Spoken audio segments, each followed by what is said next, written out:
4, Giants versus ROCCAT starting up. And no surprises, there's the Jax ban. Yeah, no surprise. All that talk from Overpower about how he could play against World Leap. Didn't matter anything, you just ban away Jax, don't take the chance. And this is also because Giants as a team, they don't have any other special pick you need to ban away. So you can target that Jax every single time, and you don't really have to worry about giving up too much to the rest of the members. Yeah, Zed banned away as well. And I want to touch on this mid lane matchup because these are two mid laners in a sea of very talented European mid laners that just haven't really shown up the way they've been expected. A lot of hype surrounding Nukeduck's return and Pepinero's debut, and it just hasn't really turned into much of anything. No, when Giants do well, which they did in week 1, Pepinero is very active on the map. He will win his own lane, and then he's going to rotate to the top or to the bottom lane and really start setting up some kills. But when they're losing, he's forced to just kind of sit back, and he doesn't really have the impact on the map we would normally see from him. When Nukeduck played LeBlanc 3 times, very mixed success for him. We had a great game, obviously, last week where he actually managed to get some stacks on sorry, he didn't build a Soul Stealer this time around. He actually had quite a lot of kills, got to late game. Couldn't really do anything though. Yeah, now Gnar was left open as ROCCAT actually bans away Rydell's Thresh. And this is, of course, the champion that the Giants had a victory on. We mentioned it before. That was a potential weak point, was Rydell's champion pool. And then leaves Gnar open, of course. They take it away. Xerath now being figured for Giants Gaming. They also deny the Narvan combo. Okay, so Xerath actually a ban we often see against Giants because Pepinero is known to play such a good Xerath. It was all the talk in the expansion tournament, how good he was at hitting these ultis here. And this already shows for me the Giants is going to pack towards some late game, some safety on that Xerath, some wave clear coming in. So if they actually get a hyper carry for Adrian, we might see them just go full late game. Yeah, a lot of popularity of Leona and also of Annie still this week so far, as both are figuring to be picked up right now. Graves locked in for ROCCAT, so Woolite and Vander will have access to those two. Yeah, we've actually seen today that teams pick Leona over the Annie pickup. Remember, Annie lost 10 armor and MR on her Molten Shield, which actually does hit her a bit in the laning phase, make her a bit more squishy. And now Leona is a good matchup into the Annie we have seen here in Europe multiple times.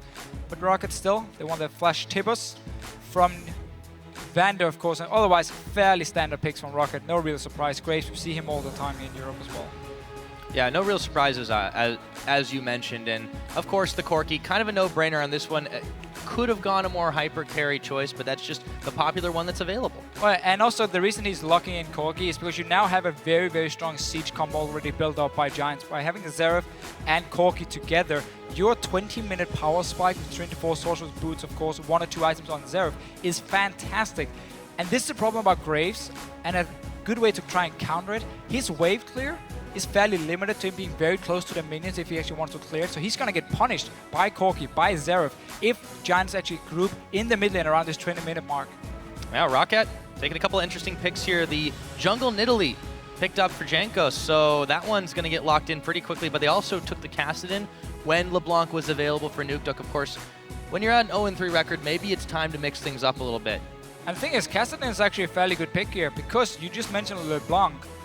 Well, you don't want to pick LeBlanc into Kassadin. We already have Xerath locked in, so he knows the matchup he's playing in this situation, and it's a fairly safe lane for him. Xerath doesn't have enough mana to poke out Kassadin in the laning phase through Magic Shield, Flask, Potions, everything. So this is a free farm lane actually for Nukeduck in the mid lane, and obviously we have seen this Nidalee already today. Their early game damage you can do is absolutely insane.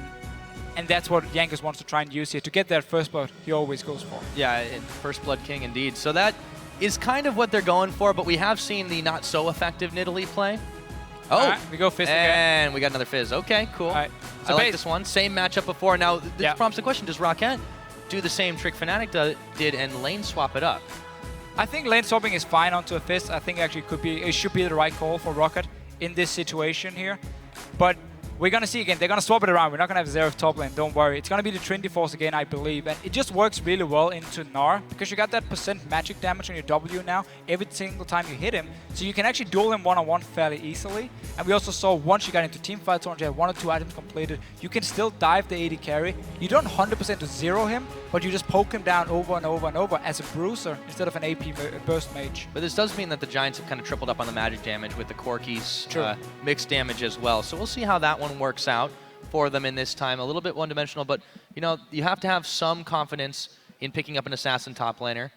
True. But this, I mean, don't look at Fizz as an assassin anymore. Consider him a bruiser instead when he's going into this top lane here. I've actually often seen Trinity forced into just tank, and you don't necessarily go for like Hexdrinker, Blade, or the Rune King and everything, but you can do it. It gives you a lot of damage. I just want to see how Giants can use this power spike in the mid game from Xerath and Corki. If they can actually use it correctly, I don't think there's enough wave on the side of ROCCAT to defend.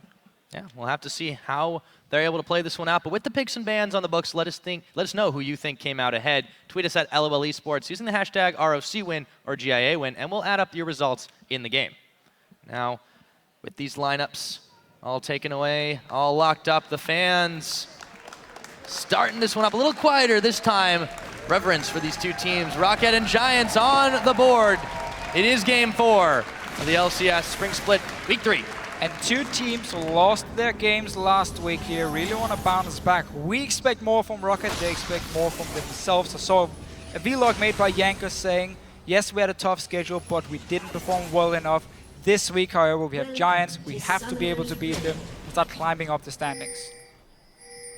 Overpow's played 4 different champions so far in the Spring Split. The Gnar did not result in a win for them. However, I think this time you got to play with some confidence here against this Giant squad. Even though they have the better record right now, you know, their mentality hasn't changed at 2-2. They still want to just stay in the LCS. And when you're playing from a position of fear like that, it's kind of hard to really crack a tough defensive team like ROCCAT, who are just going to wait until they get very powerful. Similar to Elements, but perhaps with a little bit more opportunity taking. Yeah, Giants definitely will be able to create a few plays early on against ROCCAT, but they want to get that power spike on Corgi's Xerath. We keep talking about how 15-20 minutes, not enough wave there in ROCCAT to defend it, so Giants has to be able to use it, and then you just 1-4 with the Fizz, getting Trinity Force, split pushing into Gnar, and suddenly you have a fairly simple setup that's going to be tough for ROCCAT to break, unless they can hard engage from the likes of Vander onto the Xerath here. Yeah, ROCCAT now going to get a little bit of warding over by the red buff. Not quite spawned up yet. They're not actually going to go for the take here, so they wander away from this and give some breathing room back to Giants as they move their way over to the blue, which is going to be spotted out. Yeah, and Overpower actually started sweeping lanes here. He's not going back to base to change yet. So if we do have standard lanes, which we won't have, as it looks like Giants are going to lane swap in this game here onto Overpower. But in case we did have a lane swap going on, I would expect to see Yankos then really go to top lane, sweep out from Overpower to clear the ward that Willick will place, and then just have Yankos go ham and camp him completely. Because again, this Nidalee, it's all about snowballing early game, because your mid game is fairly weak where you need to build up items, and that's why you need those early kills. Yeah, now, ooh, Pepinero ghosting away as he finds Vander in his lane. He's actually making his way down bottom, but gonna be taking the slow path. One summoner burned for virtually nothing though, so that's quite nice. Quite like the ghost though by Pepinero. You don't need your heal in the laning phase against the Kassadin, and that ghost is gonna allow you to position yourself late game against all the mobility here from ROCCAT and kite around, because those late game team fights from Giants, you want to land the poke, you want to kite a little bit, and once ROCCAT is low enough, you turn around with the Jarvan, with the Leona, and then you just destroy a target. I'm kind of curious that Giants are the ones who initiated this lane swap, but they have been making Overpow's life a little bit hard, and his transition to top lane hasn't been the smoothest. He has done his job quite well, but ROCCAT have had some troubles here. We'll see how they do against this Giants. Flash used immediately by Nukeduck as Rydal makes a roam of his own en route to the bottom lane. Yeah, early roam by Rydal here. Actually not something we have seen from him too often. He prefers normally to sit in his lane and just play with archery, but now roaming around early. Still staying around the mid lane. He needs to go down bottom lane here to secure Whirlleap and make sure he can actually pick up all this farm and won't get towered over by ROCCAT. Actually, he's going to run. Yep. Right into Yankos, and actually, no thank you. I'm going to back away from that one. Frederick there, clearing out the Scuttle Crab. And this is a very strange lane swap by Giants, because they're not freezing the top wave, they're pushing it in. And typically, if you push in the top wave, you want to dive the enemy top laner or force him away from the turret. Otherwise, he's just going to sit and get free farm, free XP. Look at Overpower, already on 16 CS. No problem, he's one-on-one against the Corki. He's not even falling behind in XP. So right now, because Giants didn't freeze the top wave or go for a tower dive on Overpower, he's just getting free farm, and that is not a good lane swap by Giants. Yeah, the fact that they had Rydal swap back down to the bottom is a little curious too, just because Overpower could have the potential to solo kill Audrey in this situation. Even though Corki's incredibly mobile, has a lot of kiting potential on a Gnar, it's still not an optimal situation. You usually want to 2v1 him. Yeah, but again, for Riot here, simply because they weren't planning on diving on Overpower, he would have nothing to do in that lane. I mean, you're going to sit and look at Overpower farm on the turret, and so what? You're 2v1, you're not going to kill him like that. So he had to go bottom lane and secure farm on Whirlleap. But then as sharing XP, and Jankos around this top lane here, Audrey, he needs to be careful. Quick hunt, there's the hop, and Jankos right there. They're going to spend both his Flash and his Valkyrie. He does get away, forces them back with the Gatling gun, but it's the cost of half of his health and a Summoner spell. Yeah, and Audrey just waited for the spear to come out from Jankos. You need to connect that one to get your full damage. Obviously, the 33% extra damage on takedown, which really gives you that high amount of nuke. But mid lane, just a farm fest. Not really too much going on here. Yeah, Nuketug's going to be kind of at that for a little while here. He does have quite a lot of sustain in lane. Pepinero opted for the double Dorans. Pick up himself a little bit ahead on the CS, but not by a whole lot. And honestly, Azereth is somebody who can really punish an early game Kassadin. Yeah, at least push him down in the laning phase. He won't be able to kill him. I mean, Nuketug is going to be safe in this lane. Even now, once he hits level 6, it's going to be pretty much impossible for Pepinero to pick up kills. So you can just push it down, chip away in the tower, get it fairly low, so once you do group in about 10, 11 minutes time with the Corki, that tower should already have taken some damage and you can then get a free mid-turret. But for now, they have to survive this lane swap and it's not looking good. Whirlleap is falling further and further behind. There's no answer for Overpower because Giants messed it up earlier when they didn't freeze the wave or go to kill him. Yeah, really questionable decisions coming out of Giants Gaming to start this one off. However, it's still very early into the game. Things can change. It's just a little bit awkward to see them playing this out. They had a comp that looked pretty good on paper, but they just haven't executed on it. Now, Pepinero looking for a roam down bottom. He's level 6 here, and Woolite and Vander are none the wiser. Now they're going to start to back away from this one. Not quite enough to connect that stun, and Pepinero's losing out on a lot of farm for this. Yeah, just a little bit too far away here from Riot, but you do see a lot of pink wards replaced by Giants on the bottom side here. So they want to try and create a play. They do have a lot of CC they can stack with the Leona and Xerath combination. Again though, Overpower 44 CS, already hit level 6. It's not even like his tower is taking a lot of damage. That could have been the play from Giants if they kept, I guess, Riot in the top and try and again poke down that tower. I just don't think they've gotten it down in time to even be worth it. So overall, ROCCAT can be fairly happy with this lane swap. Yeah, they don't need to get massively ahead. They trust that their later game can do it for them. But the problem here is that Jankos hasn't really done much on the Nidalee except for in that top lane. Now, it was very successful to get the Summoner burned. But you do want to start getting ahead on this one. And we saw a similar problem with Kikis in the game with Unicorn's Fnatic earlier. He just wasn't able to get very far ahead on this Nidalee. Yeah, she normally prefers standard lane, so you can set up these ganks. And oh, Pepinero taking a little poke from Nuketug. And he does not connect his damage either, so a little bit of a misplay from Pepinero. He's going to be backing to base after that trade in damage. So we actually see Cutlass here, first item from Whirlleap. So he's going straight into Blade from him and really just want to focus on being a one-on-one split pusher against Overpower in this Fizz. Ooh, Woolite. He's not taking the best trade with Audrey right there. So this is what Giants at least did gain from the swap, is that Audrey had free XP or free farm in the lane. So he actually got level 6 before Woolite, who just managed to get it before the trade, and therefore he could push him out of the laning phase. And actually a bit missed timing from Woolite here. He needs to recall when Audrey leaves the top wave or the top lane. He has to recall from Woolite, so he can go back, get his BF sword, and return to lane before Audrey comes down with already items bought and can just push him out the lane. Because this actually means the bottom lane turret is taking a lot of damage because Woolite stayed in the lane too long instead of recalling when he saw Audrey leave the top lane. Yeah, so a few misplays there from ROCCAT, but it hasn't punished them too hard right now. Frederick giving that blue buff over now. Whirlleap back in the top side to deal with Overpow. He's already got his Hex Drinker on. It's going to be a little hard for Whirlleap to get in there and get the damage he needs out to him, especially as he started a Bilgewater Cutlass. Again, he just wants that early Blade. He's also maxing his W this time around, so just purely putting focus on percent health damage from this Fizz. And remember, we typically see Gnar go Hexdrinker into a Warmog, so he's stacking early HP, and that's where the Blade and the W really is going to counter it from Whirlleap in this game here. So you might see Overpower change it up a little bit Pepinero just continuing to shove some damage there, clear the waves with his Arcano Pulse, and really force Nuke Duck from getting anywhere near him for the most part. However, there is always that threat of a dive-in. That's why he's saving the Shocking Orb.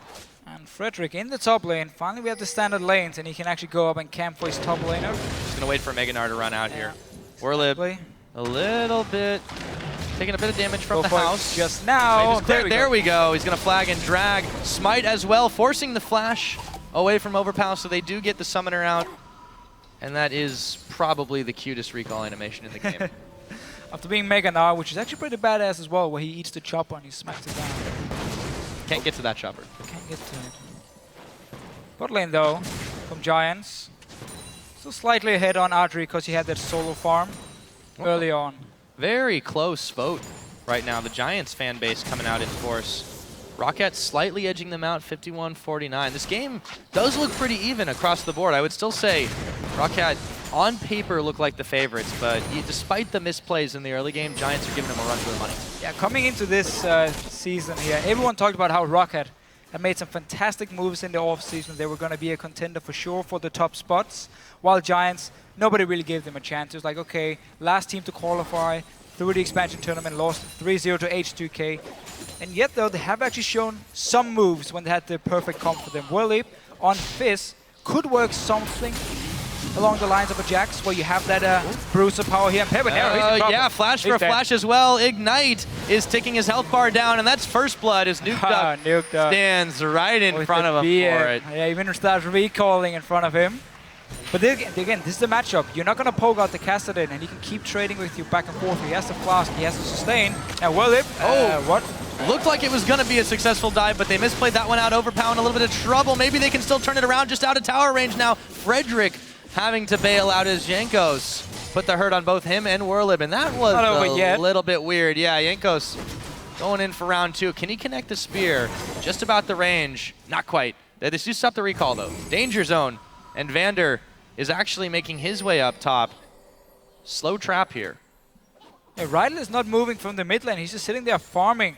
You should go top lane right now so you can actually punish ROCCAT if they do go in for this kill. Yep, Pepinero there, showing himself. Okay, so ROCCAT don't close the trap Riot is coming too late now. He could actually collapse onto them with Pepinero and being 4 guys from Giants, and they could have picked up a kill or 2. Yeah, really weird hesitation from ROCCAT after the first play didn't quite work out.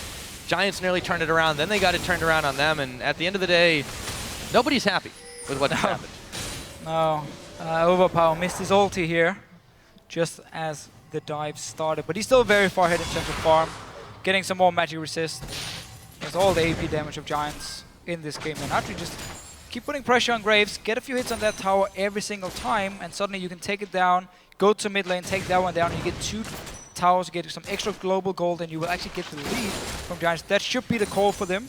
Keep pushing down his bottom lane, and obviously Pepinero, whenever he has the chance, can do the same. But right now, yep, they're gonna draw. Oh, Tibber's right on him, and he just had no chance at all. Triple team, triple threat, and goodbye Peppy. Yeah, nice little roaming by Vander, and obviously Jankos. He's been looking for this first gank where he could really get on the board, get an assist at least. For him, this time around it worked. Pepinero had no flash, no ghost. Easy little pickup by ROCCAT. And they were, again, notice the wards that set up beforehand. You have 2 pings in the river just around the mid lane towards the top side, 1 towards the bottom side. So they knew, okay, there's a very low chance Giants has any wards around this mid lane and they have no escapes on the Xerath. We can set this one up fairly easily. It worked for them, got the dragon as well. With the over the wall stun, while ROCCAT secures their first dragon of the game, 13.5 in. Again, it has been a little bit of a slow start. That is ROCCAT's style, to just play defensively. The Giants have been unable to really do anything about it. Yeah, and when you get 2 kills on your Kassadin, 150 CS as well, you don't really mind the passive game too early. You defended all your turrets. Your Gnar is very far ahead in the top lane as well, at least in terms of farm. ROCCAT for now looking good. See what Giants can do in a few minutes. Get that Trinity Force completed on the Corki. He's definitely got the gold to be able to make it happen. He hasn't gotten back quite yet. And Woolite, on the other hand, has opted to go ahead and early upgrade his boots. Maybe not too early here, a bit later into the game than when we've seen some of these items being completed. And notice what Pepinero did as well. He actually got very early magic penetration boots On the very first back hit, they didn't complete an item. Instead, you want that early magic penetration, you want the early power from the Zeraphim, more damage onto the champions, and really use it to, again, try and poke out ROCCAT, but they need to be careful they don't fall too far behind, because if ROCCAT can just engage on them every single time and win the team fights through a very fed Kassadin, well, then you're never going to be allowed to set up a siege.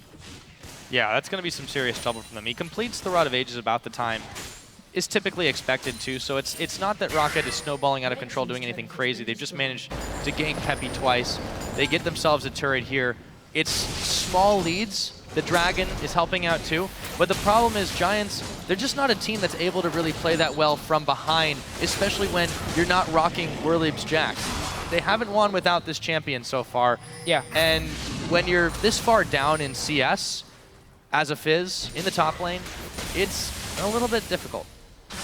Yeah, when the Kassadin can just jump your Zeref and poke him down to 50% HP pretty much every time he wants to, it becomes even harder. No Athene's coming in from Pepinero, so not going for that early magic resist. So they're going for the Morilla. So going for the maximum damage build he can go for on the Zeref. But can he actually use it? That's going to be the question. Jankos again and Vander together.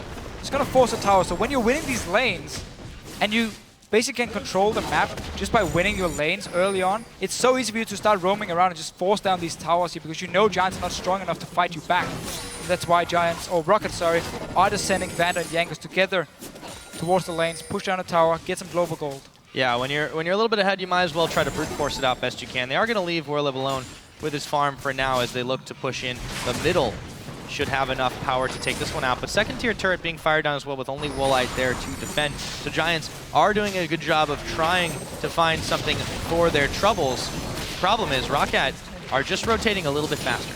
Yeah, and again, they're just stronger right now. Look at the jungle from Giants, completely warded up. Woolite doing his best to defend the bottom lane as well, just one wave pushing in, cleared it with his ulti. This is the first time we see ROCCAT making plays in the early game, actually going in, getting aggressive deep wards in the enemy jungle and start moving between the lanes, so taking down these towers very, very fast. So that's cool to see from ROCCAT, really starting to put some pressure on Giants. I do like, though, that Giants have moved a little bit beyond the camp top plan. Obviously, when you're not going to get Jax or a hyper carry like that every game, it's not going to work as Woolite dodges out the Solar Flare. They have tried to grab some objectives. They have tried to slip around this ROCCAT team that they're a bit afraid to straight up fight. It's just that they're not executing it quite as well as ROCCAT is.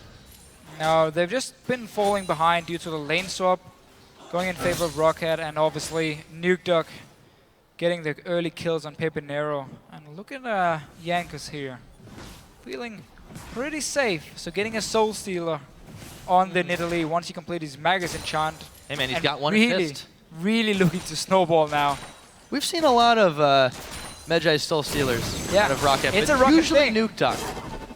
It's greedy, but if you do manage to pull it off, you just win so convincingly. I mean, if you get 20 stacks on a Nidalee, you get cooldown reduction, everything, you get so much AP, your spears will still hurt, even though she lost so much AP ratio on that spear. Well, and a long time ago. What threat is it really going to be? You're so mobile as a Nidalee at this point. Nobody on Giants are really poised to try and pick you off as long as you stay within safety. Oh, they're setting up this little bit of a death brush. Werlib turns 90 degrees before stepping into that one. Jumps on to Nukeduck, but can't quite catch him. I have to admit, I actually don't like the Soul Stealer at all, because there is enough engage and lockdown from Giants to just kill Jankos in a potential team fight. So I feel like it's very risky and not needed when your Kassadin is already doing so well, and you're Gnar at the same time. I mean, build fairly standard, and don't risk falling really far behind and getting set back a lot if you do manage to lose a team fight, because again, there is a lot of CC on Giant's side, and that's what you use to counter Nidalee. Well, let's see if they can actually make that lockdown, but regardless of what the mentality of Jankos is in this situation, ROCCAT still are ahead in this game, even if it's not by a ton. They've started to build up this gold lead, starting to mount, and even though there is a lot of lockdown available from Giants, they've yet to really use it effectively. Well, this is the first time we see them group. This is exactly what we talked about in Champs, like around 20 minutes. Corki, Zeref, you group up in the mid lane. The tower already takes quite a lot of damage from the laning phase, and you take it down so easily. There's no proper wave clear on the side of ROCCAT. That fish went far. And missed on Woolite dashing away, but still, tower went down. Giants using their comp correctly here, punishing ROCCAT for having no wave clear. Easy global goal for them. Now ward up this dragon, start poking away with Corki and Xerath, force ROCCAT away from it, take the dragon as well, and suddenly you are straight back into this game. Yeah, it does seem to be what they're going for right now, but Overpound not too keen to let them have it. He wanders over by the Dragon Pit to see if they can get a collapse on this Giants team. Whirler's been left alone up in the top lane, but he's got teleport available to him. Vander, they actually run right into that pink and don't clear it away. Let's see if they want to try to burst the dragon down fast. It looks like that's exactly what they're going to do. It's going to get started. Jankos, he is locked up, as you mentioned. Has to actually cat form away from this one. Right of the Arcane comes out. Woolite eats 2 of them, eats 3 of them. They secure the dragon, but a little bit low. Can they turn the fight? Rydal now in some trouble. Vander's jumped on. He's already going down. They find a big solar flare. Do they have the damage? Frederick and Rydal going low. Nuke Duck picking up the kill. It is a 3-for-1 so far, and Giants have managed to win that fight, even though they gave up a dragon to ROCCAT. Yeah, but that was a very nice setup by Giants here. Actually, first, they walked into the dragon, set up a few wards, and then backed away, allowed ROCCAT to go in there and start it, but then the engage came in. You denied the tippers from Vander because you just locked him down instantly, killed him. Multiple kills following for Giants. Atri actually chased onto the Nuke Duck, didn't manage to get him. Therefore, he stayed alive, but ROCCAT now losing another turret. As you mentioned, that Medjai proved to be a risk there. Let's take a look at how that one went down. Yeah, so again, ROCCAT has taken control of the dragon, but Giants are in a good position to actually engage onto them. A lot of damage being done while the dragon is being taken. And then you just notice how Vander here, he wants to get the tippers in, stun first to Pep and Arrow, Rydal joins him, keep him CC locked before he can do anything, and now again the fight is in your favor. Nuke Dog is forced to run away, Jankos can't do anything himself. Whirlib of course teleported behind as well, and actually managed to get a kill onto Jankos. Yeah, that was the best effort there from Overpower that they really could have expected, using the Cataclysm Wall against Frederick. And all the same, Giants, they've grabbed it in back into this game. They've actually got a gold lead now, even though they're behind 2 of those dragons, and they're ahead in towers as a result as well. So nice move by Giants there to take advantage of a moment of weakness for ROCCAT. Yeah, really punished ROCCAT for starting that dragon, not respecting Giants and their power spike, because again, the Corki can be much stronger than he is right now compared to the other guys we see on the field. And obviously Xerath with this very early magic penetration, Morel and Armicon build, even went towards the Void Staffs and had as much AP as possible very early, and yet ROCCAT started the dragon, got punished for it in the team fight here. Oh, Nuke Duck, that was poorly timed. Not too big of a hassle though to actually get out. I should have that back in a little bit, but yeah. A little bit showing some weakness and some uncertainty from this ROCCAT squad. You know, the issue here is if they do lose this game to Giants, the record is going to be 1-4. And here we go, right of the Arcane. Nuke Duck is able to dodge one of those. But yeah, you don't want to lose this game by any means, because you are just in so much trouble. We've given them a bit of a pass because they played against some really, really tough squads. But if they lose here against Giants, that is going to be something that has to seep inside your head, not in a good way. Should definitely be a wake-up call for ROCCAT that whatever they're doing at the moment is not working for them. But we're gonna have to wait and see. The game is far from over yet. Giants did just manage to use that 20-minute spike really well. 2 turrets, 3 kills as well around the dragon. And now ROCCAT can just kind of like wait it out a little bit. You have 2 items already completed on your Kassadin.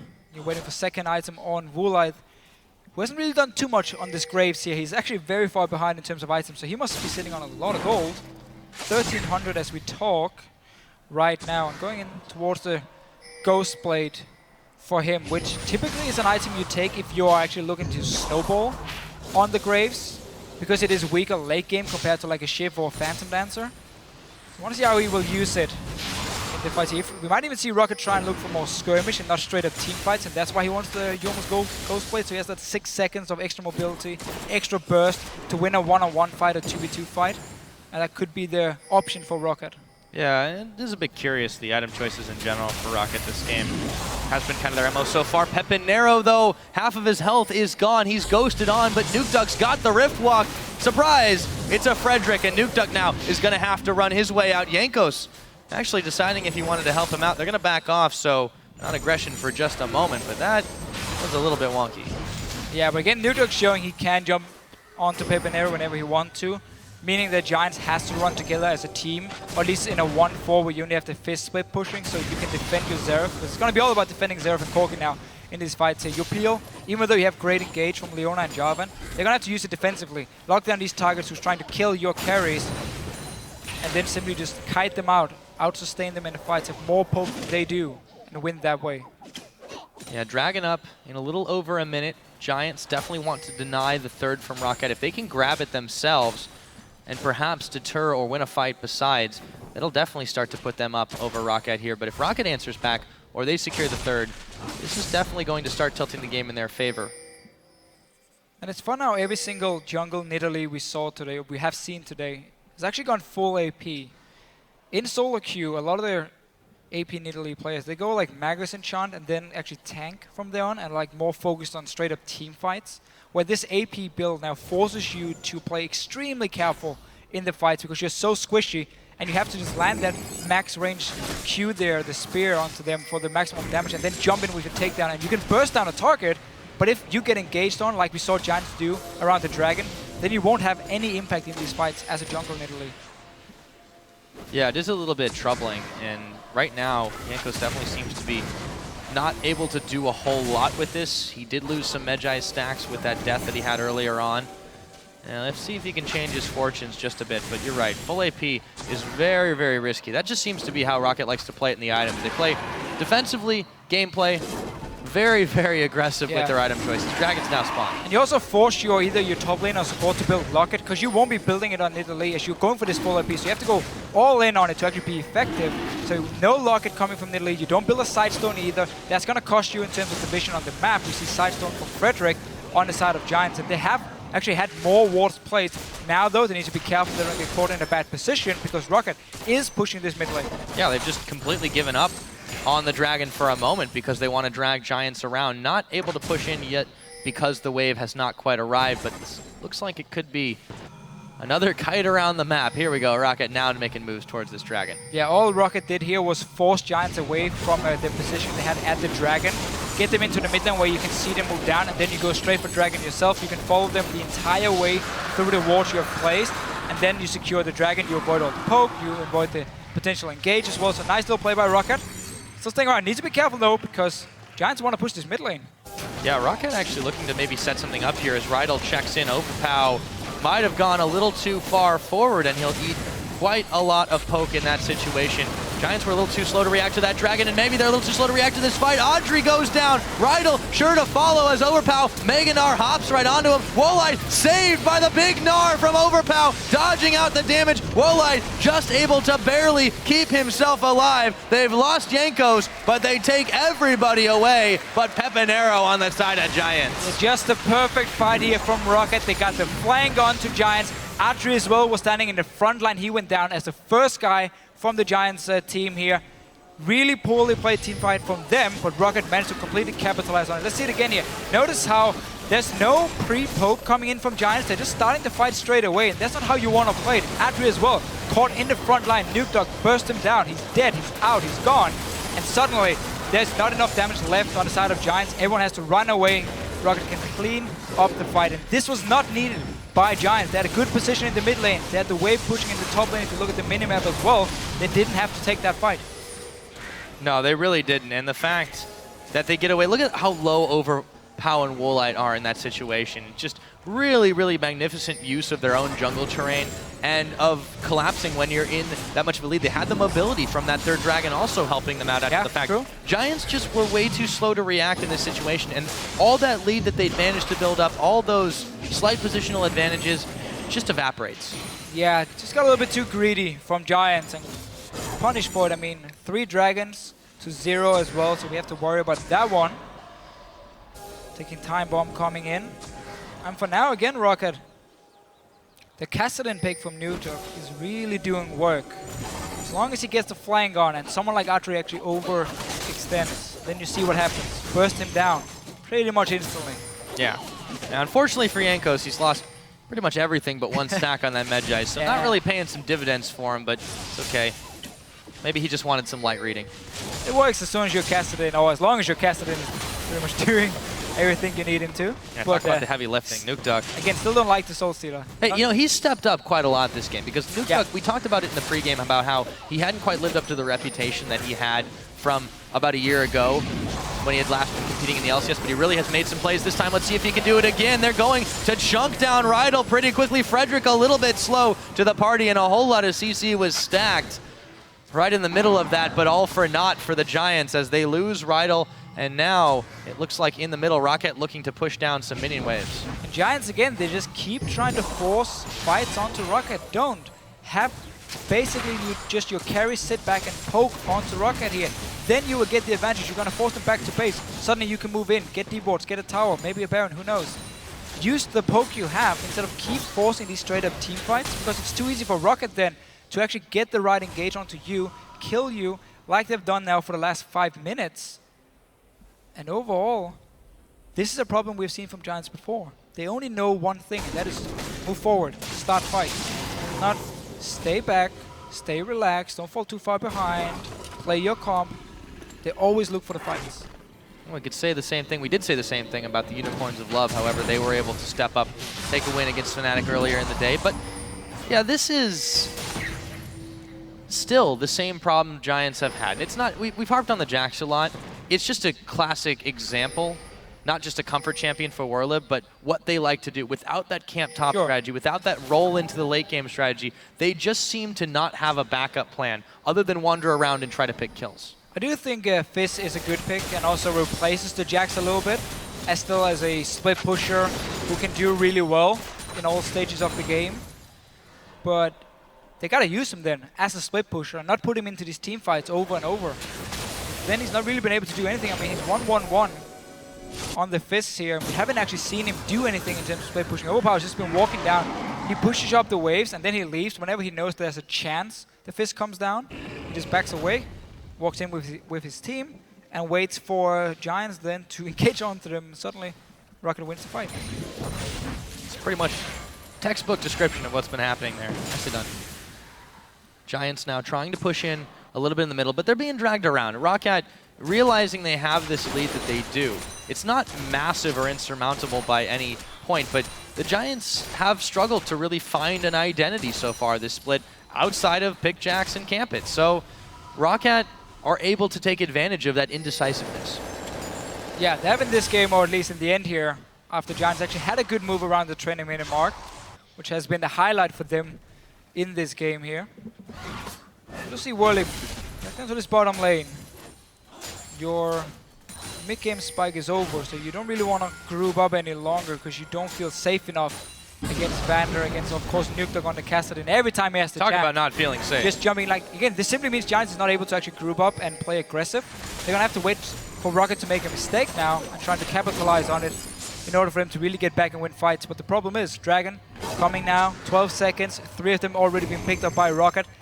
Giants can't afford to give them this one, and definitely not the next one. Well, they're certainly mobilizing to try and do it, but really, what can you do short of trying to find the perfect fight? Last time they were able to do it with a magnificent Rydal Solar Flare, and this time ROCCAT, remembering that perhaps, are going to back away from this one for just a moment. Yeah, both teams are setting up here. Giants placing a lot of wards around them on the flanks, and there's only 2 ways ROCCAT can actually engage right here on this Dragon. It's been pulled out, but it's going to come right back into the pit.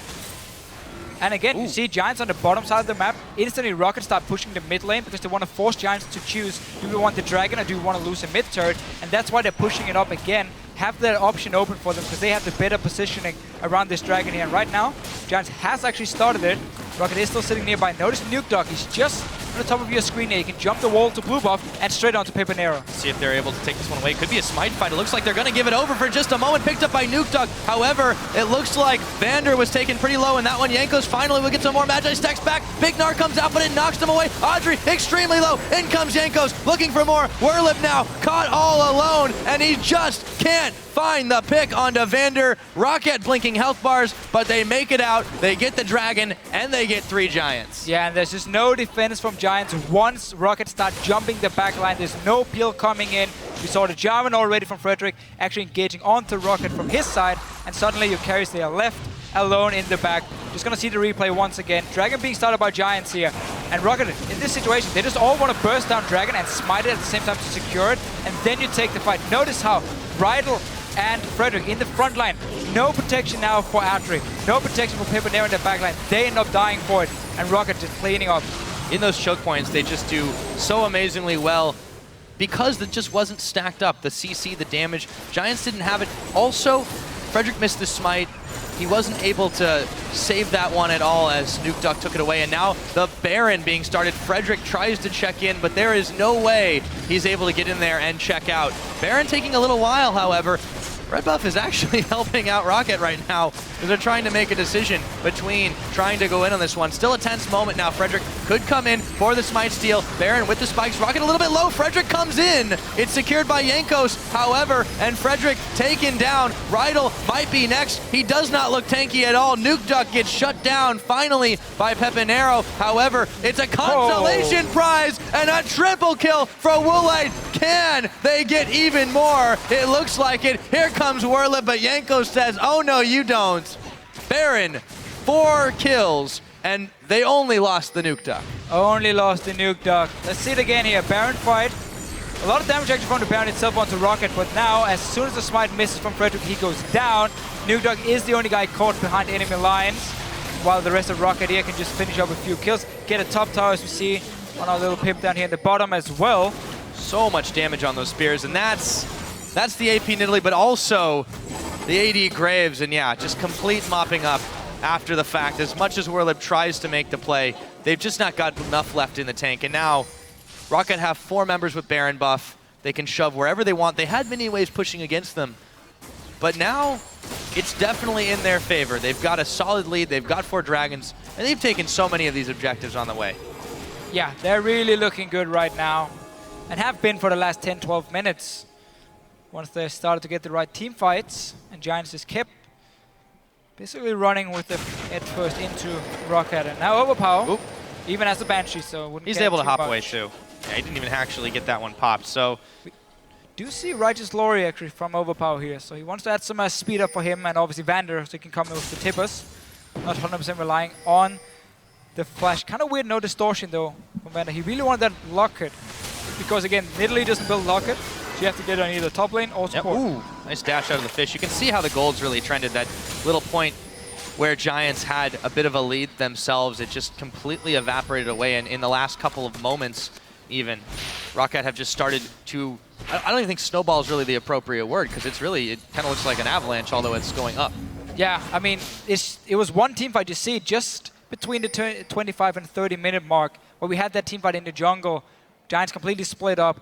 Nuke Duck picked up a few kills. ROCCAT cleaned it up. I believe they got 4 out of 5 at least. 4 kills out of 5. And suddenly, they were just so far ahead. Giants lost their window where they were strong and could siege on turrets. And from there on out, it's just been all in favor of ROCCAT. Again, they have the Baron now. Dragon is going to spawn soon. That's going to be the 5th one for them as well. So once Baron is gone, you go get the Dragon and you just continue pushing.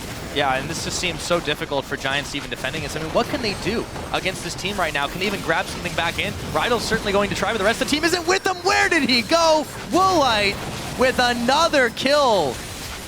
And they can just continue to push this one in. You know, today we have seen so many Leonas just absolutely nuked Deficio. This is Leona Death Awareness Day, apparently. It is not the best champion to play if you're the only guy going in, because you are still support after all.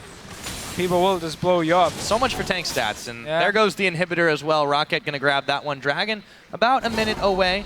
They actually look like they're gonna back here, but they're taking a moment to see if they wanna maybe, oh, actually Giants on the chase. So they're gonna have to wait it out for just a moment. Giants has to go straight down to this Dragon here once ROCCAT recalls, ward it up completely, and try and take a fight where you land a bit of poke beforehand. Because if you just give it up for free to ROCCAT, you're going to lose the game anyway. They're going to be way too strong. They're just going to push up mid lane, top lane, whatever, and just kill you. Yeah, and I love how they staggered their backs, too, to not give Giants an opening to do just that. Big wave pushing against ROCCAT on the top side, but I don't think they're too worried about that. Overpower still got his teleport available. He's actually going to go clear the wave first. However, Audrey and Frederick will secure the crab, so at least they've got that going for them. Need them deep wards. They have some wards placed around here. We'll still love a few more, just to really make sure you can see everything. We also see ROCCAT on the other side. They know they want the dragon, but they also know Giants is sitting in there. Oh, Vander! That's why you've got Moby Boots. Dodging around. Fancy feet from Vander. Teleport coming in. There's going to be a fight. Looks like that is the case. You can see Peppy hanging around the backside of it all. Megan are on 6 seconds on this dragon. Neither team keen to really get themselves locked up too far into the pit, but ROCCAT so far ahead, they should be able to just start to chunk this one. Frederick's actually on the backside of the pit, and unseen to the ROCCAT eye, but here we go, Rydell going in. Can they maybe find the fight? Woolite, Frederick jumping in. They found Woolite. Can they blow him up? No, he is just too big. Rydell now getting chunked out, and Audrey bailing out. Jankos coming up with the pick. 4-4-0. Can they make it more? It looks like it. Double kill for Jankos. That's the ace. Forget Dragon Boys. We're going to end the game. And we now have 20 stacks on the Soul Stealer from Jankos. It didn't work for him earlier, but he's just picking up so many kills here in the late game. ROCCAT pushing straight into the Nexus. Yeah, I don't think there's really much Giants can do. They have to be alive first, and those death timers a little unforgiving at 40 minutes into this game. Towers being shredded, Nexus going down, and ROCCAT come up with win number 2 over Giants Gaming. GG, well played. And honestly, this game, it was Giants misplaying their composition. We never got to see the fist split pushing. We had the one window around 20 minutes where they did it right, took a bad team fight after, and from there on and out, they couldn't do anything. The whole comp fell apart. ROCCAT became too strong in the 5-on-5 team fights. And obviously, Nuke Dog on this Cassidy. 2 early kills, and so good in every single team fight at finding the right flanks onto Audrey, onto Pepinero, nuked them down, forced them out of the fight before it even started, and then ROCCAT could just take everything. Yeah, they managed to pick up a very important second win here, and now a lot of people would have called them favored despite, of course, the record over Giants, but it's an important mental victory for them to be able to grab that one back in. They go into tomorrow with a little bit more confidence, especially considering, because they will be, well, they're facing off Meet Your Maker, so maybe it's not going to be as tough of a week for them, but still, yeah, a little relieving after what was a very, very rough first 2 weeks, but all smiles now for this ROCCAT squad. All smiles, and Jankos being denied a handshake from his own coach here. Brutal world we live in. Probably didn't approve of the Soul Stealer. That's because that's the Soul Stealer. Anyway, though, for ROCCAT, I mean, yeah, this week you have Giants, you have MOM tomorrow. We saw them play early against Elements, a very one-sided game for Elements. So this should be a 2-0 week for ROCCAT if they want to again show how good they can be. And obviously for them, right now here in the spring split, it's going to be all about getting top 6. You want to get into the playoffs, because again, it's still a fairly new lineup you have here. You want to get the synergy going. You want to make sure you have the correct playstyle with the likes of Nuke Dog and Woolite on their side. We saw a little bit more refinement that game from from ROCCAT, excuse me, as well, because you saw them again doing a pseudo protect the Woolite, but he wasn't on a hyper carry, so he wasn't the only priority target. Of course, Nuke Duck on that Caston got much more farther ahead than him, but in those fights when Woolite got taken extremely low and the focus was all on him, they did manage to peel away really good timely Gnar ults. And really, honestly, Gnar, I think the Gnar play around the European LCS has leveled up on a whole, because it's just been some really, really massive plays this week and really, really well done on ROCCAT's side. So I was impressed by that. Yeah, it was very cool to see how Overpower didn't decide to be in the front line. Instead, he was looking for his AD carry and just protect him as often as he could. And he managed to time the Mega Gnar so well. It's actually a thing when we watch these games here, especially in Europe, with the Gnar. So often we see teams who mistime the Gnar ulti, and like they start a Dragon when he's sitting on 0 and he's not gonna hit it during a fight, and suddenly they lose the team fight. This game here, Opa actually timed it pretty well. He was a part of every single fight. He picked up 18 assists, not a single kill, not a single death from him either. Just full tank Gnar, protect his carries, working out for ROCCAT. Yeah, really worked out for them. And, you know, again, 2-3 record may not sound like the greatest, but of course, this is an easier week for them. Mentally now, you've got that extra win on the board. You can go forward and just prepare for Meet Your Makers and get yourself, you know, to a 3-3. Hopefully that's what they're looking to do.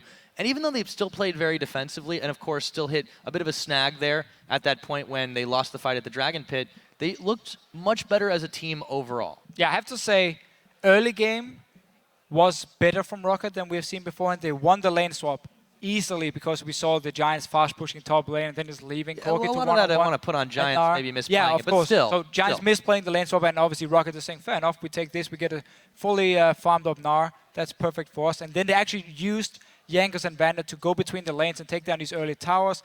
Deep wards for once. Again, they are the team who places the most wards per minute, but just never used to place them offensively. Did this time around here, create a few picks from it, and overall it looked a lot better for ROCCAT. We expect them to win now, we expect them to win tomorrow, and then we have to see next week what's going to happen. Yeah, over on the other side, of course, the Giants, 2-3 may not look like the worst record, of course, for a team that just wants to stay in the LCS, but, they're on a 3-game losing skid now.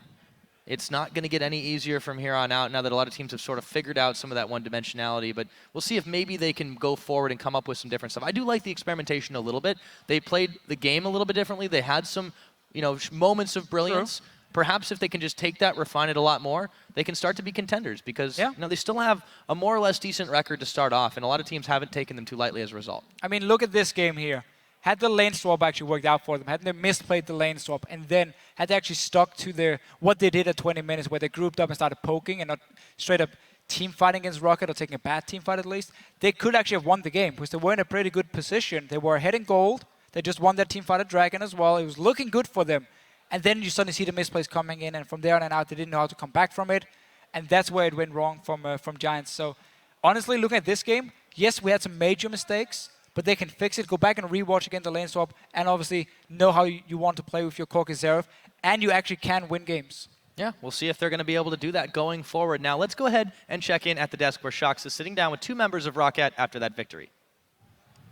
Thank you very much, Pyra. We're joined here by Woolite and Jankos after that convincing performance against Giants. Fantastic game, actually. Jankos, maybe tell me a little bit about how you approached the game, because last week was particularly rough for you guys. Last week was rough because we faced good teams. I think we faced Elements and Fnatic, and those are like the good teams right now. So this week we're facing Giants and NYM, so we feel very confident going into those matches.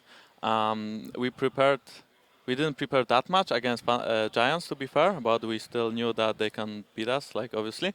But I think we did a good job and we won.